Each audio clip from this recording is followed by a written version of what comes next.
आज का टॉपिक रहेगा permutation and combination. Part number 2 में हम लोग यहाँ पे concept and types of problem on permutation and combination discuss करेंगे। तो लास्ट में हमने देखा था परम्यूटेशन की थ्योरी, आज हम लोग डिस्कस करेंगे कॉम्बिनेशन की theory. Introduction. In combination we are interested in finding the number of distinct group that can be formed without repetition, regardless of the order of selection. This concept is used in various real life scenarios, such as selecting a team from a pool of players, forming committees, choosing items from a menu, etc. इसके बाद formula देख लेते हैं कि the formula to find the number of combination of N items taken R at a time is given by NCR. ये इसको लिख देंगे सी ब्रैकेट के अंदर एनआर, दोनों एक ही बात है। और इस फॉर्मूले को एनसीआर को क्या लिखते हैं, NCR equal to factorial N divided by factorial R, और एन में से आर माइनस करेंगे, एन माइनस आर फैक्टोरियल। ठीक है, वेयर एन क्या है यहाँ पर, N is the total number of items in the set, R क्या है, R is the number of items we want to choose size of subset. यानी कि आर क्या होता है, जितने हम लोग सबसेट में से नंबर को चूज कर रहे हैं। ये factorial represent the factorial which is the product of all positive integers up to the given number. That means कि अगर 3 फैक्टोरियल्स दे रखा तो इसका मतलब होता है product of all positive integer up to the given number, यानी कि 3 तक का नंबर दे रखा तो इसका मतलब 1 इंटू 2 इंटू 3 हो जाएगा। क्लियर है, आगे बढ़ते हैं, कॉन्सेप्ट डिस्कस करते हैं। Combination is a mathematical concept that refers to the selection of a group of items from a larger set where the order of selection does not matter.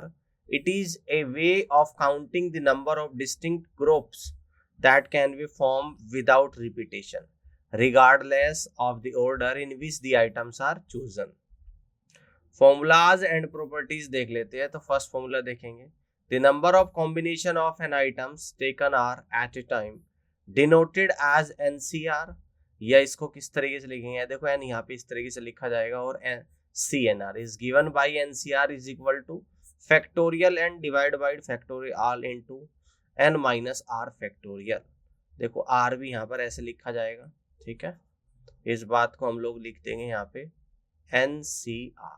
Clear, आगे देखते हैं, second formula देखते हैं, the number of combinations when selecting all n items from a set. तो NCN क्या होता है, हमेशा 1 होता है। थर्ड क्या है, the number of combinations when selecting 0 items from a set, NC0 क्या होता है, हमेशा 1 होता है। फोर्थ देखते हैं, the number of combinations when selecting 1 item from a set, NC1 is always equal to the number of items in the set n।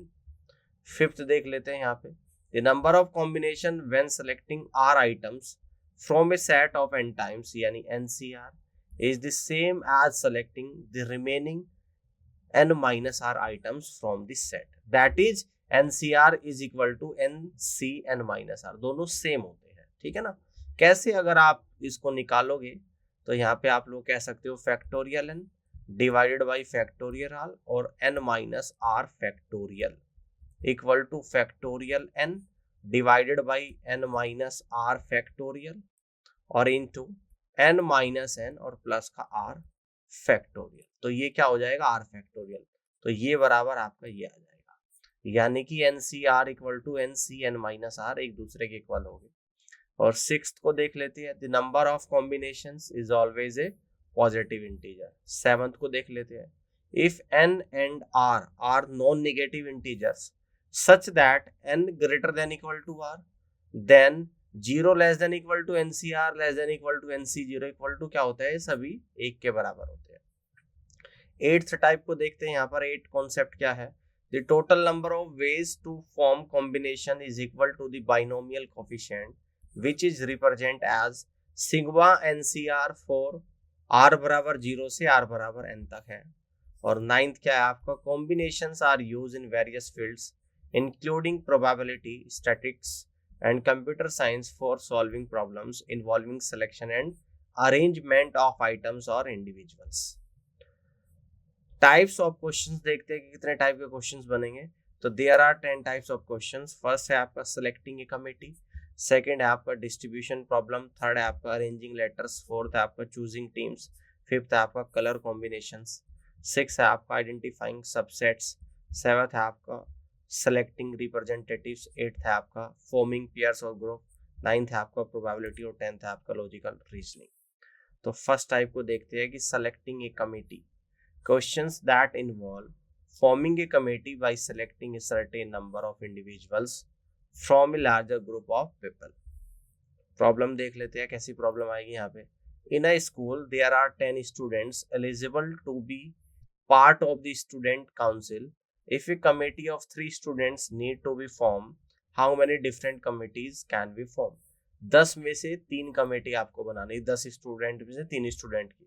तो देखो यहाँ पर n बराबर 10 है ना, और r बराबर कितना है आप लोगों का 3 है। तो इस बात को लिखूंगा यानी कि 10c3। तो 10 फैक्टोरियल डिवाइडेड बाई 3 फैक्टोरियल, और 10 में से 3 जाएगा फैक्टोरियल 7, यानी कि 10 फैक्टोरियल को लिख दूंगा 10 इंटू 9 इंटू 8 इंटू 7 फैक्टोरियल। 7 क्यों लिखा, क्योंकि नीचे 7 फैक्टोरियल है जो एक दूसरे से कैंसिल आउट हो जाएंगे। फैक्टोरियल 3 को लिख दूंगा 3 इंटू 2 इंटू 1 इंटू 7 फैक्टोरियल। इससे ये गया 3 से आपका 9 आपका 3 टाइम्स, 2 से आपका 8 4 टाइम्स, 4 से 12 गुणा 10 यानी कि 120 में। तो इस तरीके से 120 डिफरेंट कमिटीज बनाई जा सकती है। 120 is the right answer of this question. Second type के क्वेश्चन को देखते हैं कि distribution problems. Problems related to distributing objects among individuals or group where the order of distribution does not matter. Problem देखते हैं। A teacher has 20 books to distribute among 4 students. How many ways can the books be distributed among the student? यानी कि 20 book को 4 बच्चों में बांटना है। तो यहाँ पे देख लेते हैं कि first girl can select 5 books from 20 books. तो कितने तरीके हो सकते हैं। इस 20 में से अगर पहली लड़की को 5 किताब मिलती है, क्योंकि 20 को 4 बच्चों में बांटना है, तो 20c5।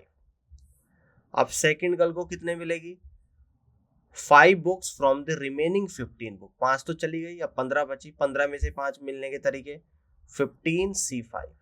और अगर मैं थर्ड गर्ल की बात करूं, third girl can select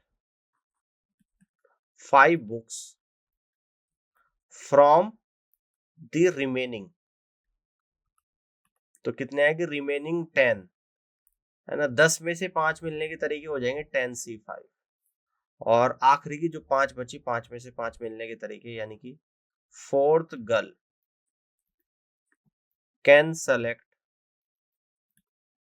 5 books from the remaining 5 इन, यानी कि 5c5। ये तरीके आप लोगों को निकल कर आगे। तो यहाँ पे कंबाइंड कर दूंगा, यानी कि 20c5 into 15c5 into 10c5 into 5c5। अब इसको यहाँ पे हम लोग सोल्व करेंगे, यानी कि ये टोटल आपका निकल कर आ गया। जब सोल्व करेंगे तो इसको इस तरीके से लिख देंगे, फैक्टर ओपन करके 20 factorial divide by factorial 5 into factorial 15 into factorial 15 upon factorial 5। ये तो है आपका 20c5, ये आपका 15c5, ये आपका 10c5, ये आपका 5c5। तो इसको मैंने यहाँ पे ओपन करा, आप देखो क्या निकल कर आया आपका। फैक्टोरियल 15 से फैक्टोरियल 15 गया, 10 से 10 गया, 5 से आपका 5 गया।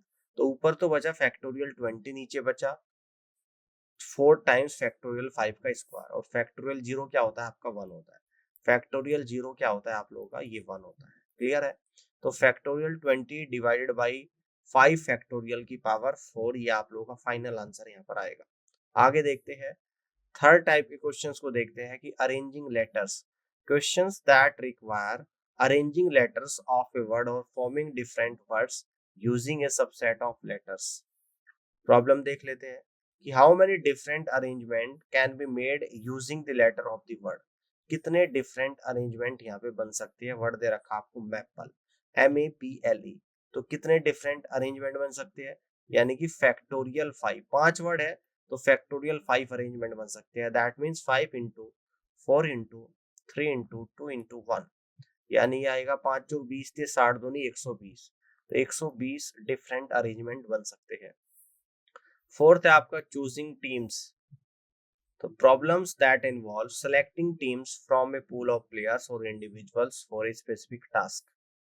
प्रॉब्लम देख लेते हैं कि in a basketball tournament there are 12 players and 5 players are needed to form a team, how many different teams can be form. एक बास्केटबॉल के टूर्नामेंट के लिए 12 प्लेयर है और 5 प्लेयर की एक टीम आपको सेलेक्ट करनी है। तो किस तरीके से सेलेक्ट करेंगे 12 में से 5 यानी कि 12C5। तो सॉल्व करेंगे factorial 12 divided by factorial 5 into factorial 12 में से 5 गया 7। तो सॉल्व करेंगे यहाँ पे यानी कि 12 गुणा 11 गुणा 10 गुणा 9 गुणा 8 गुणा फैक्टोरियल 7 और डिवाइडेड बाई फैक्टोरियल 5 क्या होता है आप लोगों का 5 into 4 into 3 into 2 into 1 into factorial 7। Factorial 7 से फैक्टोरियल 7 जाएगा। 4 इंटू 2 8, 8 से 8 गया, 3 से 9 आपका 3 टाइम्स गया और 5 से आप लोगों का 2 जाएगा यहाँ पे। तो कितना आएगा 12 गुणा 11 कितना होता है यानी 132 और गुणा 2 3 6 आ जाएगा यानी कि 6 दूनी 12 1 6 18 19 का 9 तो 1 6 कम 6 और 1 7 यानी कि 792 इस क्वेश्चन का राइट आंसर यहाँ पर बनेगा। 792 डिफरेंट तरीके हैं टीम को बनाने के। क्लियर है। फिफ्थ टाइप के क्वेश्चन देखते हैं कि कलर कॉम्बिनेशंस कैसे करेंगे। Questions that ask for the number of way to choose a certain number of colours from a set of colours. बहुत सारे कलर में से एक सर्टेन नंबर ऑफ कलर यानी कि एक तरीके के कलर को चूज करने के तरीके। प्रॉब्लम देखते हैं किस तरीके से पूछी जाएगी। A painter has 6 different colours of paint. If he wants to use 3 colour from a new painting, how many different colour combination can he use. एक पेंटर के पास 6 अलग अलग कलर हैं, उनमें से चूज करके वह 3 कलर की एक नई पेंटिंग बनाना चाहता है, तो कितने तरीके हो सकते हैं। तो 6C3, तो फैक्टोरियल 6 डिवाइडेड बाई फैक्टोरियल 3, 6 में से 3 गया 3 तो फैक्टोरियल 3। फैक्टोरियल 6 होता है 6 into 5 into 4 into factorial 3 divided by factorial 3 3 into 2 into 1 और एक फैक्टोरियल 3 को एज इट इज रख दें। क्यों? क्योंकि ऊपर भी सेम है तो सेम वैल्यू को कैंसिल आउट करेंगे। 3 दूनी 6 तो कितने तरीके आएंगे यानी कि 5 चौक 20, 20 तरीके से चूज कर सकते हैं। कितने 20 डिफरेंट कलर कॉम्बिनेशन बना सकते हैं। आगे बढ़ते हैं 6 टाइप के क्वेश्चंस को यहाँ पर देख लेते हैं। कह रहा है कि identifying subsets, problems that requires finding the number of subsets of a given set of elements। Problem देखते हैं कि how many subsets can be formed from a set of 4 element, यानी कि कितने सबसेट फॉर्म किए जाते हैं 4 एलिमेंट के एक सेट से, है ना। 4 एलिमेंट के एक सेट से कितने सबसेट को फॉर्म किया जा सकता है। तो यानी कि the number of subset of A set with 4 element can be calculated using the formula n square, where n is the number of element, n कितना है 4, 4 की power 2 equal to 16, so there are 16 different subsets बनाए जा सकते हैं। जितने elements है उसका स्क्वायर कर दोगे तो वही आप लोगों का फाइनल आंसर निकल कर आएगा। आगे बढ़ते हैं 7 टाइप के क्वेश्चन को देखते हैं कि selecting representatives, questions where candidates need to be selected as representative from different categories. जैसे कि बहुत सारे लोगों में से एक रिप्रेजेंटेटिव आपको सिलेक्ट करना है तो कैसे करोगे। प्रॉब्लम देखते हैं कैसे दे रखी है कि in student council election there are 2 candidates from each grade level, grade 9, grade 10, grade 11, grade 12। If one candidate needs to be selected from each grade level, how many different combination of representatives can be form. यानी कि एक student council का election है जिसमें 2 candidate को select करना है प्रत्येक ग्रेड से और हर ग्रेड से एक बच्चा होना चाहिए, तो कितने डिफरेंट वे हो सकते हैं। तो 2 ग्रेड से एक बच्चा लेना है तो 2 से 2 लिए जाएंगे, यानी कि पहले लूंगा ग्रेड 9 और ग्रेड 10 से 2 बच्चे यानी कि 2C1, फिर लूंगा ग्रेड 10 और ग्रेड 11 से इन 2 ग्रेड से एक बच्चा, है ना। इन 2 में से क्या लूंगा यानी कि 2C1, ठीक है ना। इसके बाद 11 और 12 इन 2 में से एक लूंगा तो 2C1, क्लियर है। इसके बाद 12 और 9 में से एक बच्चा लूंगा तो 2C1, तो ये डिफरेंट वे बनेंगे। तो 2C1 यानी कि फैक्टोरियल 2 और divided by factorial 1 into factorial 1, ठीक है ना। और ये कितना होता है आपका, यानी कि ये टोटल आपका 2 होता है। तो इसका मतलब सीधा मैं यहाँ पे कहूंगा 2 बन रहा है, यहाँ से भी 2 बनेगा, यहाँ से भी 2, यहाँ से भी 2, तो 2 गुणा 2 गुणा 2 गुणा 2, तो टोटल 16 डिफरेंट वे यहाँ से बन सकते हैं, है ना। 16 डिफरेंट वे यहाँ पर बन सकते हैं। क्लियर है, ठीक है ना। देखो यहाँ पर बोल रहा है कि there are 2 candidates from each grade level, यानी कि 2 कैंडिडेट चाहिए प्रत्येक ग्रेड लेवल से, है ना। प्रत्येक ग्रेड लेवल से 2 कैंडिडेट आपके यहाँ पर चाहिए। क्लियर है। और एक ग्रेड में से कम एक कैंडिडेट होना जरूरी है, ठीक है ना। यहाँ पे लिखा है ना कि if one candidate needs to be selected from each grade level, एक कैंडिडेट जरूरी है एक ग्रेड में से सेलेक्ट होना, और there are 2 candidates from the each grade level, है ना। तो 2 कैंडिडेट चाहिए प्रत्येक ग्रेड लेवल में से, और एक से एक होना जरूरी है। तो पेयर बनाएंगे हम लोग 2C1 2C1 2C1 2C1, 4 times बन रहा है। 9-10 का पेयर, 10-11 का, 11-12 का और 12-9 का, ठीक है। तो ये आपका फाइनल आंसर यहाँ पर बनेगा। 8th टाइप के क्वेश्चंस को देखते हैं कि फॉर्मिंग पेयर्स और groups, problems that involve forming pairs और group from a set of people और ऑब्जेक्ट्स। प्रॉब्लम देख लेते हैं कि in a dance competition there are 10 male and 8 female participants. The judge want to form pair for the competition. How many different male and female pairs can be formed? है ना, कितने male and female pairs यहाँ पर बनाए जा सकते हैं, ये आप लोगों को बताना है, ठीक है ना। यहाँ पर कह रहा है कि जज ये चाहता है कि डांस कंपटीशन है जिसमें 10 मेल है 8 फीमेल है, एक पेयर बनाना चाहता है। तो यानी कि कैसे बनाएगा, 10 में से एक मेल लेगा 10C1, और 8 फीमेल में से एक फीमेल लेगा, तभी तो एक पेयर बनेगा।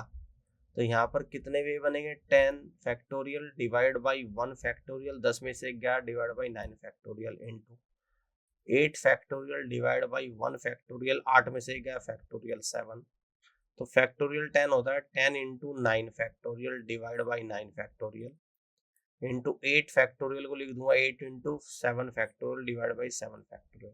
9 से 9, 9 से 9, 10 अठे 80, यानी कि 80 डिफरेंट तरीके से पेयर बनाए जा सकते हैं, ठीक है ना। 80 पेयर बनाए जा सकते हैं। टाइप्स ऑफ क्वेश्चंस में 9 टाइप को देखते हैं। Probability questions that deal with calculating the probability of certain events based on combinations. Problem देख लेते हैं कि in a deck of 52 cards what is the probability of drawing 2 red cards and 3 black cards in any order।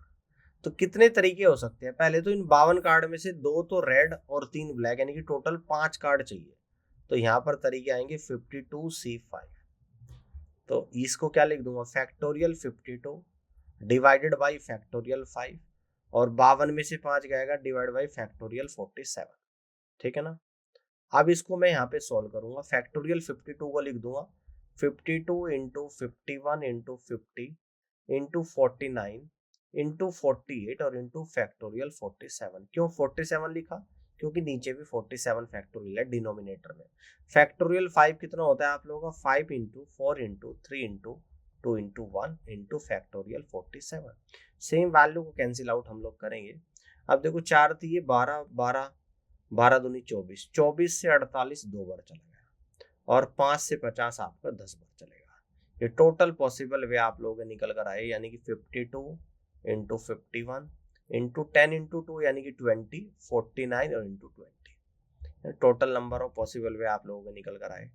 अब देखो अगर 52 में से total 2 और 5 थे तो टोटल आउटकम्स क्या हो सकते हैं, यानी कि 52 है 26, 26C2 इंटू 26C3, ये बनेंगे आपके।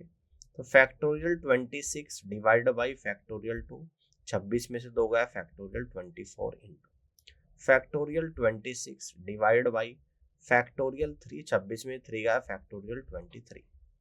तो फैक्टोरियल 26 क्या होता है, 26 into 25 into factorial 24 divided by factorial 2 क्या होता है, 2 ही होता है, और इंटू फैक्टोरियल 24 इंटू फैक्टोरियल 26 को लिखो 26 इंटू 25 इंटू 24 इंटू फैक्टोरियल 23, और नीचे फैक्टोरियल 3 होता है 6 इंटू फैक्टोरियल 23। जो सेम वैल्यू है न्यूमरेटर डिनोमिनेटर में उसको कैंसिल आउट हम लोग यहाँ पर करेंगे, और 2 से 26 आपका 13 बार चलेगा, और 6 से 24 आपका 4। तो यहाँ से निकल कर आया आपका 13 गुणा 25 और इंटू, ठीक है ना, ये निकल कर आया 26 गुणा 25 गुणा 4। अब हमें निकालनी यहाँ पे प्रोबेबिलिटी। तो प्रोबेबिलिटी क्या होती है, टोटल नंबर्स ऑफ आउटकम्स और डिवाइड बाय टोटल नंबर, ठीक है ना, डिवाइड बाय टोटल नंबर। अब देखो टोटल आउटकम्स होते हैं आपके ये, यानी 13 इंटू 25 इंटू 26 इंटू 25 इंटू 4 और डिवाइड बाई टोटल आउटकम्स ये है आपके total number 52 into 51 into 49 into 20। Solve अब हम लोग यहाँ पे करेंगे, ठीक है। अब देखो 20 से ये 25 चौका 100 बन रहा है, यानी कि 5 बार चलेगा सीधा सीधा, क्लियर है। 26 से 52 आप लोगों का 2 बार चलेगा, ये भी क्लियर है आप लोगों का। अब बाकी कुछ वैल्यू अगर आपको दिख रही है जो सेम वैल्यू है न्यूमरेटर डिनोमिनेटर में, जो कॉमन वैल्यू है उसको कैंसिल आउट हम लोग कर सकते हैं, बट ऐसा कुछ नहीं दिख रहा है हमें। तो ऊपर आ गया 25 पंजे 125 गुणा 125 गुणा 13 कितना होता है, 13 पंजे 65, 6 13 दूनी 26 और 6 32 का 2 तो 3, 13 कम 13 और 3 16, 1625 तो आपका ऊपर आ गया न्यूमरेटर में। डिनोमिनेटर में क्या आएगा, यानी कि 102 गुणा 49, 49 दूनी 98, यानी कि नीचे आ गया आपका 4998, ठीक है।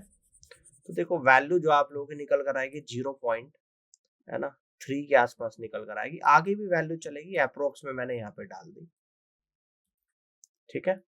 तो अप्रोक्स वैल्यू निकाल दी मैंने 0.3 प्रोबेबिलिटी आपकी निकल कर आएगी, ठीक है। तो देखो 0.325 इस तरीके से आगे भी डिजिट्स आप लोगों की चलती रहेगी। अप्रोक्सीमेशन में मैंने 0.3 बोल दिया था। 10th टाइप के क्वेश्चंस होते हैं logical reasoning, problems that requires applying combinatorial reasoning to solve logical puzzles. इसको सॉल्व करते हैं। प्रॉब्लम देखते हैं किस तरीके की दे रखी है आपको। You have a deck of 5 different coloured card, red है, ब्लू है, ग्रीन है, येलो है, पर्पल है। How many different way can you arrange this card in a row. कितने अलग तरीके हो सकते हैं इस कार्ड को एक डिफरेंट रे में अरेंज करने के लिए, यानी कि 5 फैक्टोरियल तरीके हो सकते हैं। और 5 फैक्टोरियल कितना होता है 120, कैसे 5 इंटू 4 इंटू 3 इंटू 2 इंटू 1, ये आप लोगों का 120 है ना। तो एक एक डिफरेंट कितने तरीके हो सकते हैं एक रो में अरेंज करने के। तो एक रो में अरेंज करने के 120 तरीके यहाँ पे हो सकते हैं। उम्मीद करता हूँ कि सेशन पसंद आया होगा और इस पूरी क्लास को देखने के लिए आप सभी का धन्यवाद।